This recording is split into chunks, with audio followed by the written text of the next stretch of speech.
Bismillahirrahmanirrahim. Bismillahirrahmanirrahim. Alhamdulillahirabbil alamin. Wassalatu wassalamu ala asyrafil anbiya'i wal mursalin wa ala alihi wa sahbihi ajma'in. Rabbi shrah li sadri wa yassir li amri wahlul 'uqdatam min lisani yafqahu qawli. Rabbi zidna 'ilman warzuqna fahman. Allahumma iftah 'alaina hikmataka wanshur 'alaina min khazaini rahmatika ya arhamar rahimin.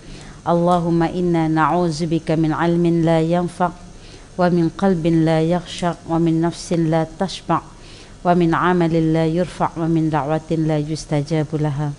Ya Allah, ya Tuhan kami, jauhkanlah kami daripada ilmu yang tidak manfaat, ya Allah. Jauhkanlah kami daripada hati yang tidak pernah khusyuk, ya Allah.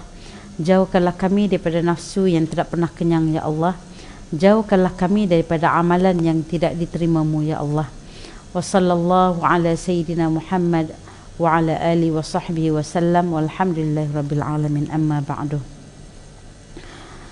Alhamdulillah, syukur kehadrat Allah Subhanahu wa taala dengan rahmat dan kasih sayang Allah kepada kita. Masya-Allah, tabarakallah. Redup je kita hari ni kan, daripada pagi sampailah jam 10.40 masih dalam keadaan redup, masih dalam keadaan sebenarnya suasana yang selesa lah untuk tidur sebenarnya. Untuk rehat-rehat kat rumah, tapi kita memilih untuk kita bertenang-tenang di sini, insya-Allah. Saya kira muslimatlah paling bertuah sekali. Sebab apa? Kelas yang pertama masih segar, masuk pula kelas yang kedua lagi segar bugar, insya-Allah. Moga-moga Allah Taala sepanjang kita berada dalam majlis ilmu, bermula daripada pagi tadi sampailah sekarang, dikurniakan kepada kita pahala yang melimpah ruah, diluruhkan segala dosa-dosa kita, insya-Allah. Amin ya rabbal alamin. Kafarah segala dosa kita hasil daripada doa para makhluk Allah saat kita berada di dalam majlis ilmu, insya-Allah. Insya-Allah, sahabat muslimat yang dirahmati oleh Allah Subhanahu wa taala, kita masih lagi dengan Ar-Rahman, dengan sifat Ar-Rahman Allah, di mana hari itu saya menyebut tentang kepada muslimat apakah yang dimaksudkan dengan nikmat. Kita sebut nikmat yang pertama iaitu nikmat yang paling asas, yang paling basic, yang merangkumi seluruh makhluk. Tak kisahlah makhluk itu sama ada binatang, tumbuh-tumbuhan, manusia ataupun jin, orang Islam ataupun orang kafir. Itu dipanggil sebagai nikmat asas, nikmat semula jadi. Dengan nikmat yang diusahakan. Dalam nikmat asas tu ada nikmat semula jadi, ada nikmat yang diusahakan oleh kita. Kita usaha, kita dapat nikmat tersebut. Ada nikmat yang memang Allah Ta'ala beri segala semula jadi, seperti mana lihat tubuh anggota tubuh kita, itu nikmat semula jadi Allah Ta'ala beri, tanpa perlu kita berusaha kumpul duit banyak-banyak dah beli mata, tak ada, tak perlu kan. Itu panggil nikmat semula jadi. Okey. Kemudian nikmat hati, nikmat qalbiyah, nikmat hati. Yang mana nikmat hati ni Allah Taala kurniakan ketenangan. Itulah nikmat paling besar. Dalam satu ayat kan disebut, ya ayyatuhan nafsul mutmainnah irji'i ila rabbiki radiyatan mardiyah. Nikmat inilah, ketenangan hati inilah yang sangat kita nak, yang sangat kita suka. Kerana setengah ulama mengatakan di antara kita kata nikmat yang paling terbesar iaitu nikmat syurga yang Allah Ta'ala segerakan, di antaranya adalah ketenangan dalam hati. Manusia ni kalau di hati dia tenang, dia dah tak peduli apa kata orang sekeliling. Maksud kata, selagi mana dia duduk dalam landasan syariat yang baik, siapa yang kata tidak memberi kesan kepadanya. Bahkan pujian manusia juga tidak memberi kesan kepadanya di sudut apa, kebanggaan dan sebagainya, tidak. Itu orang yang tenang, dilanda dengan ujian, dilanda dengan kita kata dengan penderitaan, bukan tak sedih pada permulaannya, tapi redha tu diserahkan kepada Allah, membuatkan hatinya tenang. Itu sebab di mana Rasulullah SAW menyatakan dalam sabdanya, saya sebut mafhum, ajib urusan orang mukmin ni, ajib sungguh. Bila diberi kenikmatan, bila diberi musibah kepadanya, dia redha, dia menganggap baik musibah tersebut, lalu musibah tersebut akan jadi baik kepadanya. Bila diberi kenikmatan juga kepadanya, dia syukur, kemudian dia menganggap baik nikmat tersebut, lalu diolah kenikmatan tersebut dengan syukurnya itu, maka nikmat tadi tak jadi istidraj, tak jadi ujian, tapi jadi nikmat yang sebenar kepadanya. Itu ajaib urusan orang mukmin. Diuji redha, sabar, diberi nikmat, syukur, terima. Masya Allah, tabarakallah. Dan menganggap kedua-duanya itu adalah satu kebaikan daripada Allah. Sentiasa positif saja memandang. Ya. Itu kata ketenangan hati tu. Bukan senang kan? Kita sampai sekarang ni saya nak tanya muslimat, ada tak sampai, dapat tak lagi yang namanya hati yang tenang tu? Saya kadang-kadang kita mengukur ketenangan hati seseorang tu, kita mengukur di segi apa? Di segi pandangan zahir kita. Iaitu kita melihat pada, oh dia tak apalah, dia ada kewangan, dia ada kaya dah, so kita kata dia bahagia. Nampak kan, kita kata dia tenang dengan kebahagiaan, dia tenang dengan adanya harta benda yang melimpah ruah. Rupanya dia tak tenang pun dengan harta yang melimpah ruah. Ada lagi perkara-perkara yang lain yang Allah Ta'ala tarik daripadanya. Itu maksud. Ketenangan ni sangat subjektif, yang tak boleh kita nak ceritakan kecuali kita sendiri yang merasainya. Masya Allah, tabarakallah. Okey, yang ketiganya muslimat, nikmat badaniyah. Nikmat badan, nikmat tubuh badan. Kan kita kalau maksurat, kita selalu baca Allahumma afini fi badani, Allahumma afini fi sam'i, Allahumma afini fi basari. 3 kali pagi, 3 kali petang. Dalam maksurat kita tak pernah lepas daripada doa ni, kan? Itu daripada satu konsep kita, maksud kita memohon kepada Allah untuk afiatkan tubuh badan kita. Lalu kita mendapat apa yang kita telah doa, apa yang kita harapkan kepada Allah, maka itulah namanya nikmat badaniyah. Okey.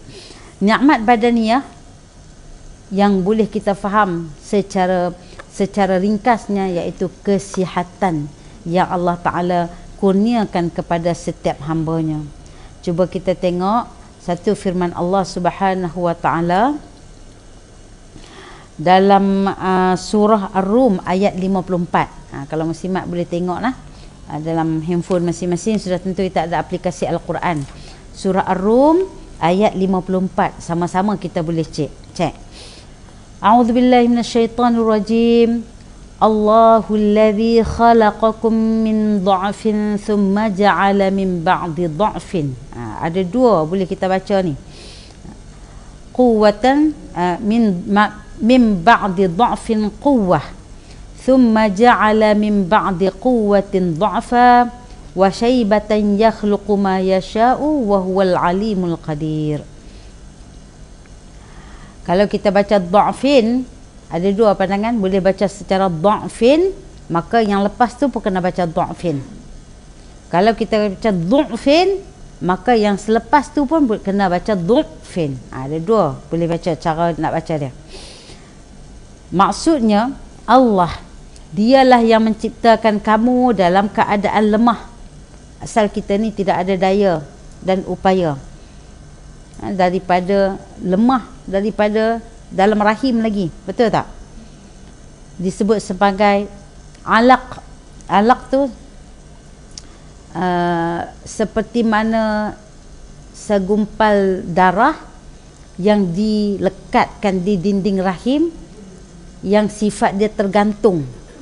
Kalau dalam bahasa Arab, alaq ni disebut sebagai lintah. Lintah kan umpama dia macam darah kan, kemudian dia sifat dia melekat. Okey, itulah keadaan manusia yang pada asalnya menduduki rahim ibunya, duduk dalam keadaan tergantung. Itu keadaan kita yang sangat lemah, diamankan di dalam satu tempat yang bernamanya rahim. Masya Allah, tabarakallah. Kemudian dia menjadikan kamu sesudah keadaan lemah itu menjadi kuat. Maksud kata daripada keadaan alaq tadi tu, kita melalui beberapa proses perubahan. Dibinanya tulang di situ, yang kita nampak macam gigi-gigi tu, tulang rawan belakang, tunjang belakang ni, sampai ke punggung, sampai ke tulang ekor tu, tu nampak macam Kalau segumpal daging, dia macam kena gigit daging tu. Yang kena gigit itulah tulang belakang tu. Okey nah. Kemudian dibina kekuatan, dimasukkan daging, tulang, kemudian daging meliputi tulang dan sebagainya. Kemudian dia menjadikan kamu sesudah kuat itu lemah kembali. Daripada baby itu kan lemah dulu, kemudian makin meningkat bertenaga. Tenaga orang muda. Umur bermula daripada kita kata 12 tahun sampailah ke akhir 39 tahun. Masuk 40 tahun dia mula slow lah. Sikit. Masuk 40 tahun. Dan perubahan-perubahan ini dah ada hint dia. Ada hint daripada Allah Subhanahu Wa Taala. Masuk 40 tahun, kalau 39 tahun tu tak berubah lagi, bila masuk 40 tahun adalah 3-4 urat. Kan? Masuk 44 tahun, mai lagi 5-6 urat. Masuk sampai 49 tahun dah makin banyak, makin meriah atas kepala kita tu. Jangan dibuang uban itu. Nak color, maksud saya nak bubuh inai dengan color inai, perang dan sebagainya. Kalau ikut kaedah fiqhnya, dibolehkan. Jangan buang uban, sebab uban tersebut merupakan cahaya di akhirat nanti. Ya. Kemudian orang perempuan, kalau suami dia kata tak boleh lah, nak tengok rupa uban-uban ni nampak macam tua pula. Suami kata nampak macam nenek pula. Boleh tak kamu warnakan? Warna pula suami tak nak warna-warna lain kecuali warna hitam, maka dibolehkan. Untuk orang perempuan sahaja dan juga untuk orang pergi berperang. Orang pergi berperang, orang tua-tua disuruh buat warna hitam. Sebab apa? Dengan warna hitam tersebut boleh memanipulasi pandangan musuh, yang menyatakan itu kita kata penipuan di dalam peperangan dibenarkan. Taktik ataupun politik dibenarkan. Termasuk menghitamkan rambut bagi orang yang dah tua. Sebagaimana Rasulullah SAW memerintahkan Abi Quhafah yang merupakan ayah kepada Sayyidina Abu Bakar As-Siddiq untuk menghitamkan rambut kalau nak pergi berperang lah. Tapi dan juga para isteri, kalau suami kata lagi putih lagi cantik rambut, kan, lagi putih lagi nampak berseri, tak apa, tak perlulah nak hitam kan. Tapi kalau suami kata hitamkanlah bagi nampak muda sikit, maka boleh dihitamkan, tak jadi haram. Selain daripada tu, saja nak menghitamkan, maka jatuh dia haram. Di muslimat yang dirahmati oleh Allah Subhanahu Wa Taala. Kemudian dia menjadikan kamu sesudah kuat itu lemah kembali dan beruban. Dia menciptakan apa yang dikehendakinya dan dialah yang maha mengetahui lagi maha berkuasa. Masya Allah, tabarakallah. Jadi daripada seluruh ayat yang kita baca ni, kita dapati rupa-rupanya kita ni tidak ada daya dan upaya apapun. Semuanya adalah pemberian daripada Allah Subhanahu Wa Taala. Tu kalau kita ni kadang-kadang kita kena berlapik sikit. Doa kita berlapik, percakapan kita berlapik. Aku kena buat. Sampai tu kena sebut la haula wala quwata illa billah il aliyil azim. Nak bangun malam, aku nak bangun malam, confirm nak bangun malam ni, lapiklah dengan ayat la haula wala quwata illa billahil aliyil azim. Sesungguhnya kita ni tidak ada daya, namun kita usaha, dan usaha tu juga pun diberikan oleh Allah Subhanahu Wa Taala, diizinkan, dimudahkan oleh Allah. Allah Taala yang memberi daya kepada kita. Sebab itulah mana ada orang dia menganggap dirinya seperti lalang. Dekat mana Allah Ta'ala takdirkan, di situlah baru dia bergerak. Tak boleh, itu fahaman Jabariyah. Fahaman orang yang Jabariyah ataupun Qadariyah yang mana menganggap dirinya seumpama lalang yang diserahkan sepenuhnya pada takdir. So bila dia melakukan dosa, dia kata ni Allah Ta'ala takdir dah, aku macam mana? Contohlah kan, dia pelempang orang, dia kata dah Allah Ta'ala takdirkan dia yang pelempang, bukan usaha dia. Lepas tu kita pelempang dia balik. Macam mana Allah Ta'ala takdirkan saya pelempang pula? Orang macam ni kita tak boleh, pandangan yang macam ni tak dibenarkan dalam isu akidah. Kita kena ada usaha, dan usaha kita tu disandarkan kepada Allah Subhanahu Wa Ta'ala, sebab Allah Ta'ala yang mengizin dan mentakdirkannya. Allahu Akbar. Masya Allah, tabarakallah.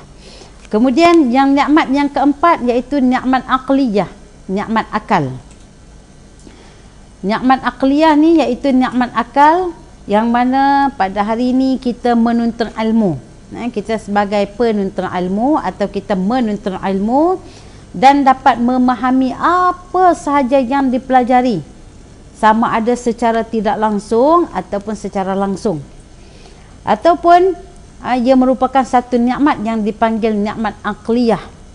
Maksud kata, kalau kita tengok dalam ayat Al-Quran, surah Al-Baqarah ayat 269, surah Al-Baqarah ayat 269, A'udzubillahi minasyaitonirrajim.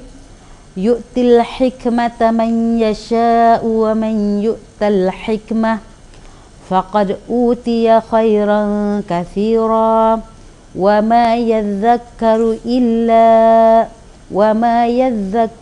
illa ulul albab. Allah mengurniakan hikmah iaitu kefahaman yang dalam tentang Al-Quran dan Sunnah kepada sesiapa yang dikehendakinya. Allah Ta'ala yang mengurniakan kefahaman agama melalui Al-Quran dan Sunnah kepada siapa pun makhluk yang Allah Ta'ala kehendaki. Bukan orang Melayu saja, kan? Boleh jadi semua bangsa, tak kisahlah bangsa Arab ke, bangsa Ajam ke, Allah Ta'ala boleh memilih. Dan barang siapa yang dianugerahkan hikmah, rupa-rupanya sebenar-benarnya dia telah dianugerahi kurniaan yang banyak. Bila hikmah tu dah sampai kepada seseorang tu, iaitu kefahaman agama melalui Al-Quran dan Sunnah, maka sebenarnya dia telah memiliki ataupun dia telah mempunyai kurniaan yang sangat banyak daripada Allah Subhanahu wa Ta'ala. Dan hanya orang-orang yang berakal lah yang dapat mengambil pelajaran daripada firman Allah. Di sini muslimat kita melihat orang yang berakal ini, akal ni satu alat yang sangat penting untuk menerima taklif daripada Allah. Saya dah bincang dah, kalau tak silap saya pada bulan lepas, mata, telinga, akal. Alat yang sangat penting untuk menerima tanggungjawab daripada Allah. Dan akal lah yang paling utama. Kalau sempurna semua sekalipun tak ada akal, maka disyaratkan tak untuk terima tanggungjawab daripada Allah, amanah daripada Allah, tak menjadi syarat. Bersepah kita tengok orang yang dekat luar yang cukup sifat tubuh badan tetapi tidak ada akal, kewarasan tu tidak ada. Itu satu segi, sebab dia merupakan satu alat.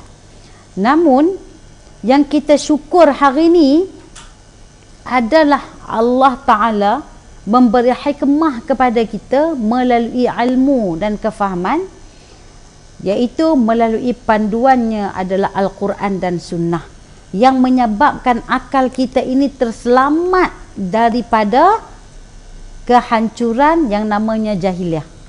Itu nikmat yang kita kena syukur hari-hari.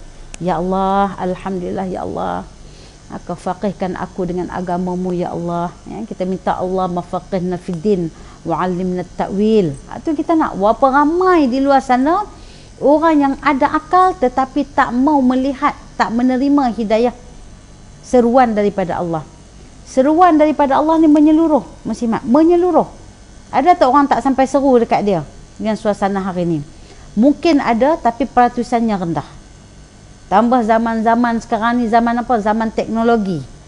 Zaman orang menggunakan keperluan teknologi itu sebagai satu keperluan. Kalau dulu teknologi itu, dia sebut teknologi, orang kata kemewahan.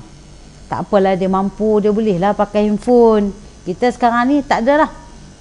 Tak ada kata, oh tengok-tengok pakai handphone, so sebab dia mampu, dia kaya. Tak. Sekarang ni handphone satu keperluan. Kalau kita tengok TV3 kan, cerita apa bersamamu. Rumah tu nak roboh lah, tapi dekat handphone tetap ada juga ahli pengguna dia. Apakah kita nak mentafsirkan bahawa penghuninya tu orang kaya? Tidak. Orang yang mampu? Tidak. Tetapi handphone itu adalah satu keperluan, kerana di dalam sana ada pelbagai manfaat, ada pelbagai kegunaan yang dibolehkan kepada kita keimanan. Lalu dengan keimanan itu orang-orang mukmin yang mana mereka menambahkan keimanan mereka kepada Allah Subhanahu wa taala apabila mereka dikurniakan ketenangan oleh Allah Subhanahu wa taala. Orang beriman tu dah beriman dah, namun bila mendapat ketenangan daripada Allah, maka akan bertambah iman tu. Sebab tu Ibn Hajar Al-Asqalani mengatakan iman ini yazid wa yanqus. Iman ini boleh bertambah dan boleh berkurang.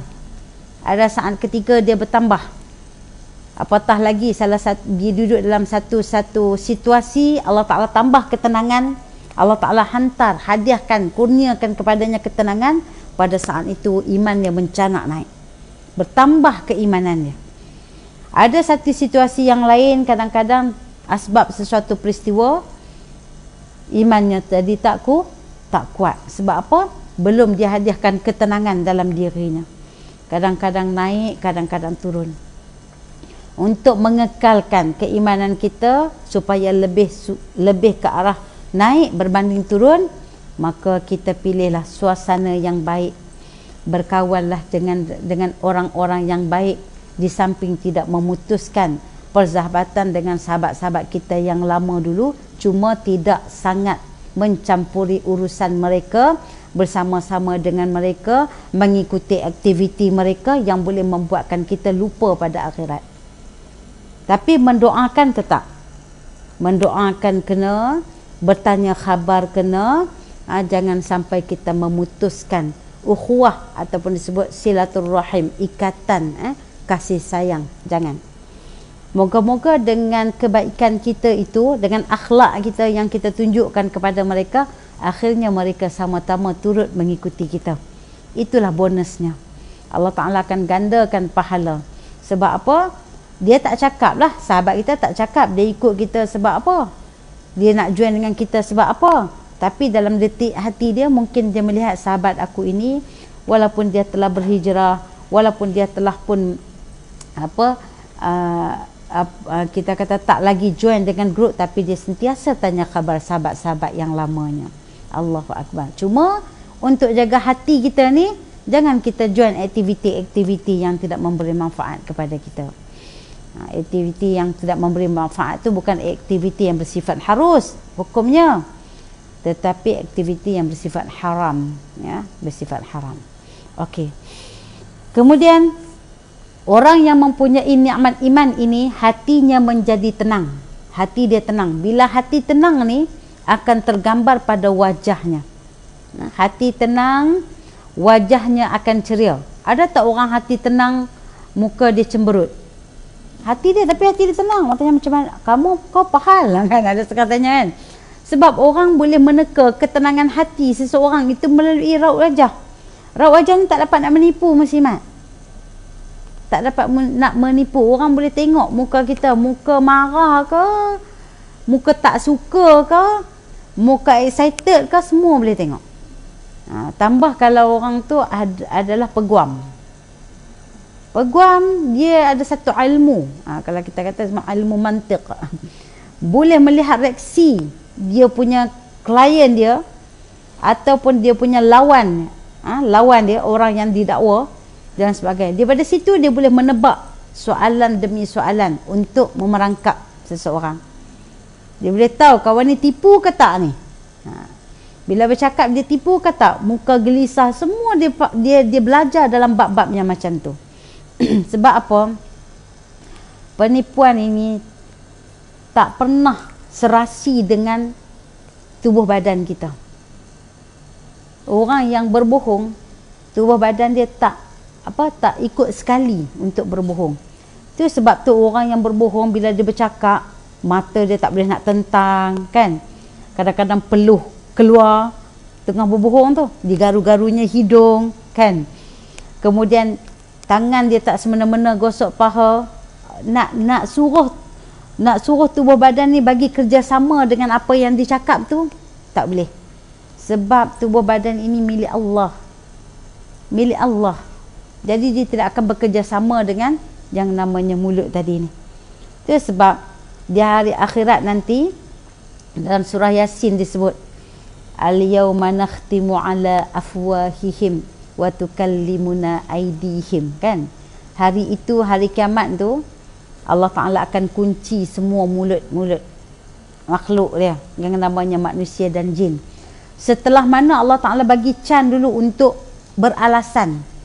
Masing-masing bila Allah Ta'ala tanya, ya aku di dunia dulu buat gini lah, rupa-rupanya tak buat pun macam tu.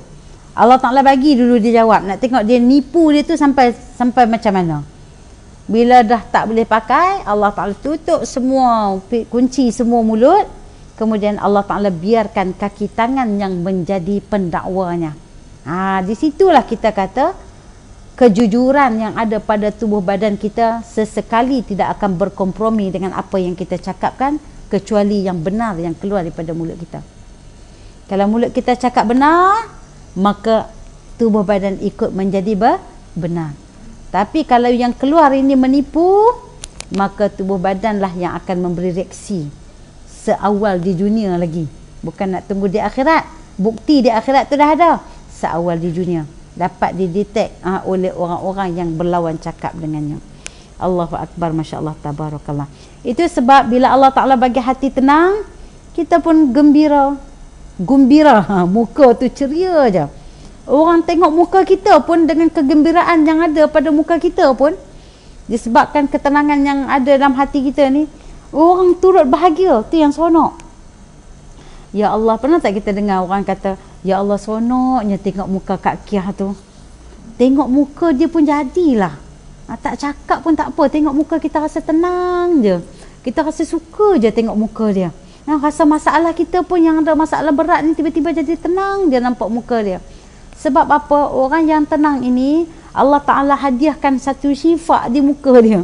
Satu, kita kata satu penawar. Bagi keresahan bukan untuk diri dia, tapi untuk orang yang melihatnya juga. Orang yang tengok kan. Walaupun muka dia tak cantik mana pun. Tak bukan jelita mana pun. Tapi bila kita tengok dia, Masya Allah, Tabarakallah. Pernah jumpa tak muslimat orang yang macam tu? Pernah jumpa tak? Ada orang kita nampak karakter macam garang, tapi muka dia tenang. Selalunya muka-muka yang tenang, wajah-wajah yang tenang ini milik para alim ulama, milik para orang yang saleh, milik wali-waliullah, milik habaib. Kan tu sebabnya kita kalau melihat muka-muka ulama ni, Masya Allah, Tabarakallah, hati kita tiba-tiba jadi tenang atas kesolehan, atas ketenangan yang Allah hadiahkan kepada mereka. Kadang-kadang kita jumpa juga ketenangan ini pada siapa? Kepada keluarga kita, yakni kedua ibu bapa kita. Kedua ibu bapa kita, Masya Allah, Tabarakallah, itulah wali kita sebenarnya. Ketenangan mereka, ada masalah yang banyak sekalipun tetapi tidak ditonjolkan kepada kita. Lalu kita nak rindu, nak tenang, kita akan tengok wajah kedua bapa kita berpahala. Anak yang melihat ketenangan pada wajah kedua bapaknya, Masya Allah, Tabarakallah. Ada setengah anak dia tak suka, dia serabut tengok muka mak ayah dia. Wallahu alam kenapa, kita pun tak tahu sebab apa. Ada setengah anak ni dia rindu kalau tak tengok mak ayah dia. Cukuplah setiap hari sekali boleh buat video call, dah boleh tengok sekali, sembang-sembang sekejap, kemudian dah tutup, kejap lagi call pula. Ada juga macam tu. Janganlah kita kata, lah apa yang kerap sangat call mak ni. Mungkin anak tu rindu nak melihat ketenangan wajah mak dia ataupun ayahnya. Sebab apa? Mungkin anak tu dalam keadaan bermasalah. Allahu Akbar. Maka orang yang diberi ketenangan oleh Allah Subhanahu Wa Taala bukan sekadar wajahnya ceria, tetapi senyumannya manis. Bila dia senyum nampak ikhlas. Dia ada senyum tipu. Fake dia punya senyuman dia. Bisa tengok tak orang senyuman dia palsu? Wallahu a'lam, sebab tak ada label pun kat situ. Tapi kita boleh melihat daripada riak, pura-pura senyum. Ditimpa masalah, pura-pura senyum nak menutupi masalah. Tapi kita yang melihat ni, biasanya bukan senyuman macam ni biasanya ceria ya, tapi ada satu hari tu dia cuba untuk senyum sedangkan dia bermasalah, tapi dapat didetect oleh orang. Diri sendiri tak boleh nak menipu kata. Diri sendiri tak dapat nak menipu apa yang dilakonkan. Kemudian orang yang hatinya tenang ini tutur katanya daripada yang dulu ni jahil, masa dia jahil, orang yang dihadiahkan ketenangan ini tutur katanya semakin sopan, semakin berlapik, tak adalah sembrono cakap ikut suka hati. Sebab itulah kita katakan orang yang tenang, orang yang Allah Ta'ala hadiahkan kepadanya ketenangan ini, bila dia bercakap lahir dari ucapannya itu ketulusan dalam bercakap, sopan tutur bicaranya. Kita tak bolehlah pegang aku ni cakap je, keluar je di mulut jahat tapi hati aku baik. Tak bolehlah cakap macam tu. Sebab apa? Islam dah gambar dah sesuai. Bila hati baik akan keluar kata-kata yang baik, takkan keluar kata-kata yang tak baik itu. Kan biasanya macam itulah kan. Nampak je aku ni macam jahat, cakap suka hati je keluar kan. Tapi sebenarnya hati aku baik. Orang utara selalu macam tu, cakap kasar. Wallahu alam. Biarlah yang kasar itu bukan yang kesat-kesat perkataannya, cuma nadanya saja kasar tetapi hatinya baik. Tapi kalau keluar tu perkataan tu kesat, dicelakanya orang, dilaknatnya orang, dia seorang je yang betul, maksud itu bukan cerminan hati. Itu cerminan bagi hati dia. Maksud kata cerminan hati yang sebenar, yang tenangnya di hati akan terpantul dengan percakapan, dengan pertuturan kita. Allahu Akbar, Masya Allah, Tabarakallah. Adapun orang yang seringkali bercakap dengan sesuatu yang tidak baik seperti mengumpat, mencerca orang lain, itu adalah tanda hatinya tak tenang. Asalkan buka grup WhatsApp tu, dia ada grup asing untuk komplain dalam grup yang lain. Ada tu sampai dibuat satu grup. Itu bahaya. Grup dia tulis grup mak-mak hati tak tenang. Dia buat macam tu. Sebab dikatakan macam tu, orang gambaran orang yang suka mengumpat ni, orang yang suka cerca orang ni adalah gambaran orang yang hatinya tidak tenang. Sebab dia kalau hati dia tenang ni, dia tak ada hal nak mengatakan orang tu, tak ada hal sebab dia duk sibuk analisis diri sendiri. Duk sibuk baca diri sendiri. Kita kata memperbetulkan keadaan diri sendiri. Adapun kesalahan-kesalahan orang lain itu dia abaikan. Tak perlu dia ambil kisah. Kita katakan. Tapi orang yang hatinya tak tenang, kuman seberang laut nampak, gajah depan mata tak nampak. Gajah tu siapa? Kita lah. Yang kuman tu orang lain. Maksudnya kita yang kesalahan diri kita sendiri kita tak nampak, tapi duk lihat kesalahan orang. Itu punca hati tak tenang. Duk sandar pada kenangan. Duk teringat balik apa orang buat kat kita ni kan.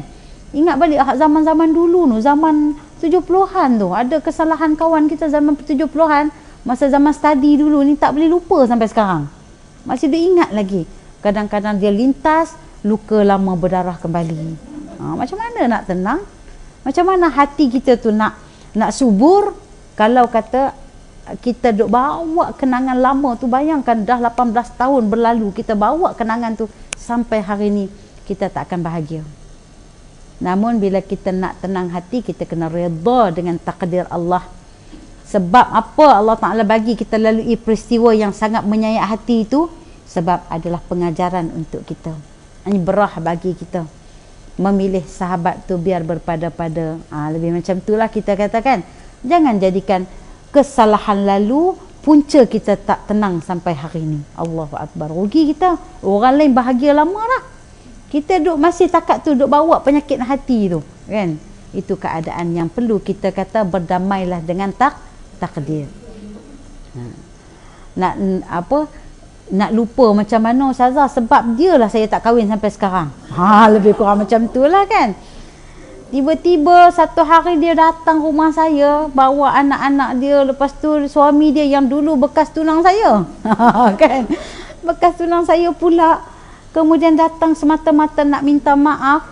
Dia pecahkan satu rahsia, dia kata sebab dialah dulu yang memisahkan saya dengan tunang saya tu. Saya tak kisah kalau bab pisah tunang tu, sebab saya pun dah kahwin sekarang ataupun saya tak kahwin lagi sampai sekarang. Kan? Sebab dia menyebabkan orang-orang kampung semua menfitnah saya. Saya tak tahu selama ni kerana dia. Saya boleh terima takdir masa dia dah kahwin, macam mana saya tak ada jodoh, nak buat macam mana. Tiba-tiba dah 18 tahun berlalu baru dia datang jumpa saya, dia bagi tahu. Agak-agak nak maaf tak muslimat. Luka lama yang dulu dah berparut-parut pula jadi keluar. Bukan parut yang cantik itu. Kemudian tiba-tiba ditores balik atas keluar tadi tu sakit. Nak maaf agak-agak macam tu muslimat. Allahu Akbar, Masya Allah, Tabarakallah. Tu hati kita jadi tak tenang sesekali. Tambah pula sampai sekarang tak kahwin-kahwin. Kan? Kalau lepas tu kita kahwin dengan orang lain lah, tu cerita lain. Masya Allah, Tabarakallah. Macam mana kita nak tenang? Itulah ujian daripada Allah Subhanahu Wa Taala. Okey. Selain daripada itu, orang yang beriman tidak akan merasa runsing tentang urusan dunia. Dia tak ada runsing. Orang yang beriman, orang yang hati dia tenang, bab urusan dunia ni dia tak ada sedikit secuik pun dalam hati dia rasa runsing. Contoh yang paling dekat tentang rezeki Allah. Tentang rezeki Allah.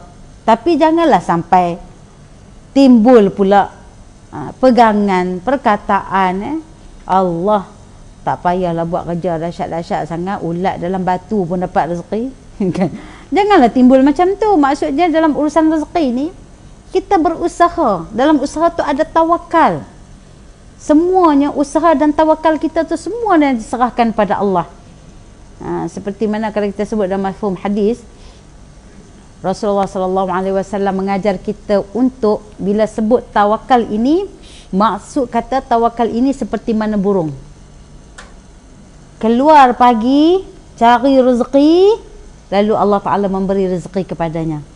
Dalam soal ni kita melihat tadabbur, bila kita melihat burung ni dia keluar daripada sarang, tinggalnya anak-anak di sarang tu untuk mencari rezeki, itu satu bentuk usaha. Maksud kata kita yang tawakal ini, maksud kata bukan tak ada usaha, kena usaha, lalu diserahkan usaha dan tawakal kita itu kepada Allah Subhanahu Wa Taala. Nak bagi banyak mana kita redha pada hari tu. Macam tu. Runsing tak? Allah runsingnya tentang dunia ni, runsing. Dunia ni dia suka main aci-aci dengan kita. Lagi kita kejar dia, lagi jauh dia lari. Tapi kalau kita tak pedulikan dia, dia datang terhegeh-hegeh dengan kita. Maksud tak peduli tu, kita jalankan tanggungjawab kita sebagai hamba Allah sebagaimana yang Allah Ta'ala perintah, berusaha, dan jangan menganggap usaha tu adalah hasil daripada kita. Semuanya datang daripada Allah, ditakdirkan oleh Allah, lalu Allah Ta'ala berikan kepada kita. Maka insya-Allah kalau kita nak akhirat, dunia akan ikut kita. Tapi kalau kita nak dunia juga, contoh disebut jika kita nak dunia kena ada ilmu, nak akhirat pun kena ada ilmu. Nak kedua-duanya, dunia dan akhirat, tetap juga dengan kena ada ilmu. Tapi hakikatnya sesetengah pandangan ulama mengatakan di antaranya, antara dunia dengan akhirat ini seperti mana orang yang bermadu, tak pernah nyaman. Maksud kata kalau lebih yang sebelah lagi sakit hati. Lebih yang dunia, akhirat akan pergi. Lebihkan akhirat, dunia sakit hati tak apa. Sebab apa? Sebab dunia ini, apa-apa hal pun kalau kita lebihkan akhirat, letak akhirat tu di hati, dunia ni di tangan kita, insya-Allah dia akan ikut. Dia akan ikut kita. Itu sebabnya keadaan yang kita kena faham konsep konsep orang yang bertawakal kepada Allah Subhanahu Wa Taala. Apatah lagi dalam urusan dunia. Okey, kita tengok dalam satu ayat Al-Quran, surah Al-Baqarah 277 muslimat.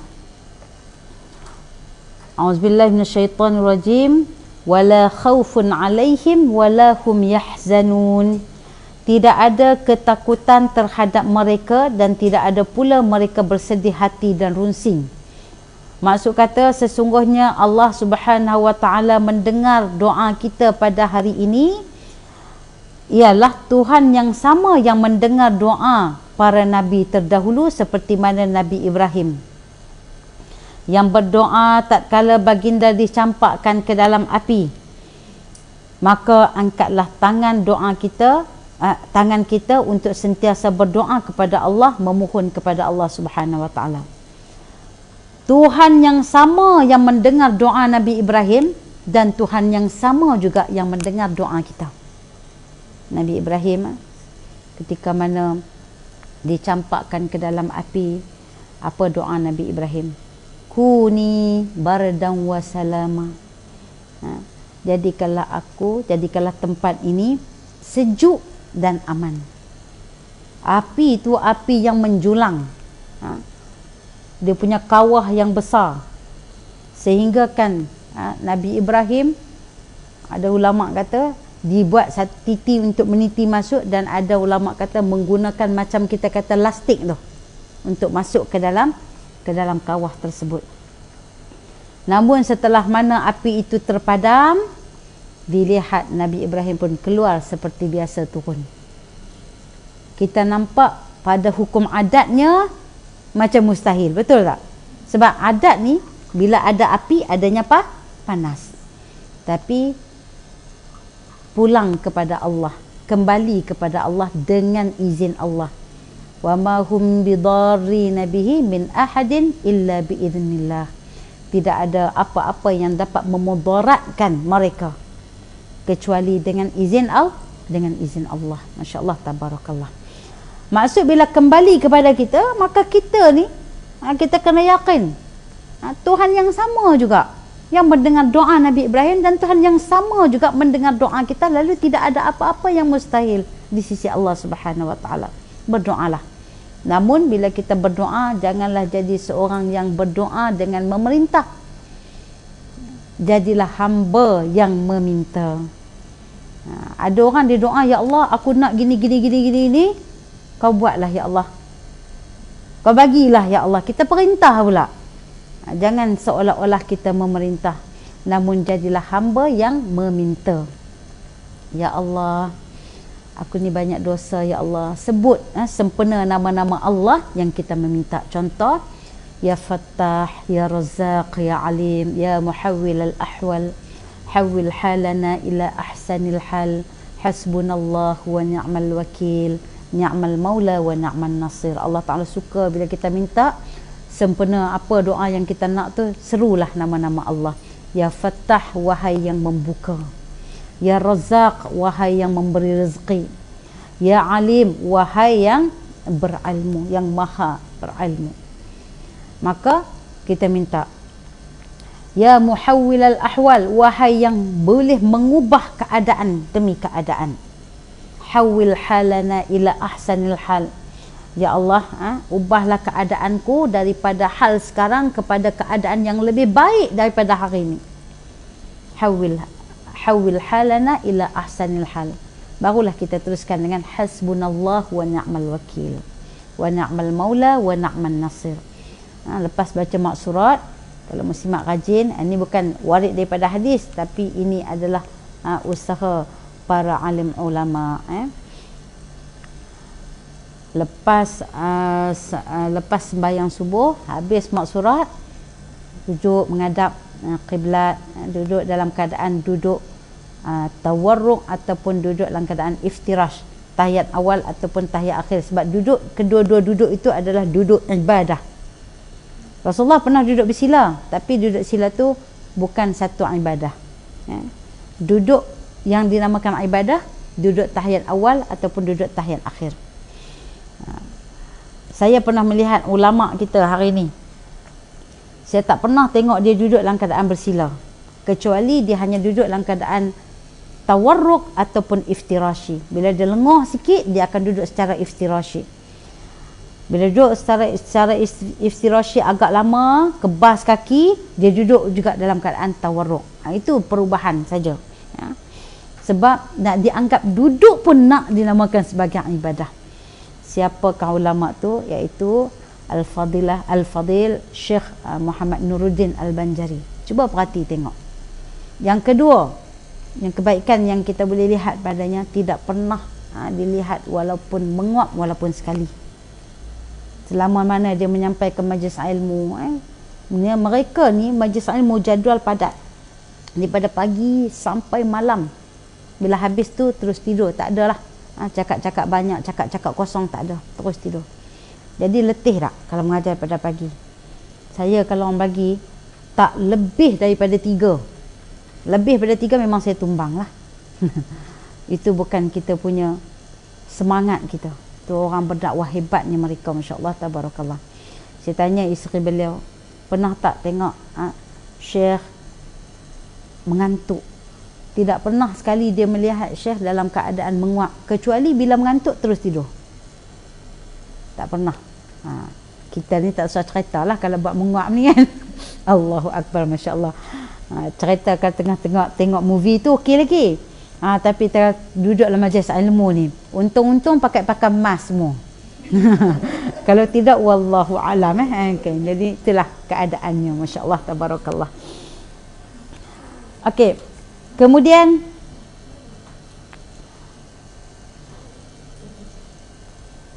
oleh yang demikian itu, muslimat, bagi mendapatkan kesemua nikmat daripada Allah Subhanahu wa taala ini, maka terdapat ada 3 kaedah. Ada 3 kaedah. 3 kaedah ni, muslimat, masya-Allah, tabarakallah, insya-Allah kita akan kupaskan pada bulan hadapan, ya. Sebelum kita tutup, kaedah yang pertama saya sebut dulu untuk kita kata warm up dulu, untuk muslimat ingat, catat. Yang pertama, berusaha bersungguh-sungguh. Yang kedua, bersabar dalam berusaha. Usaha dah, bersabar dalam berusaha. Yang ketiga, bersyukur kepada Allah. Bersyukur kepada Allah. Itu untuk mencukupkan kita kata nama Allah yang bersifat Ar-Rahman, insya-Allah. Kemudian baru kita masuk dengan sifat Ar-Rahim. Jadi muslimat, insya-Allah, muslimat boleh tik dulu yang ni. Ada soalan tak? Silakan. Saya boleh jawab, saya jawab. Tak boleh jawab, saya ke AV.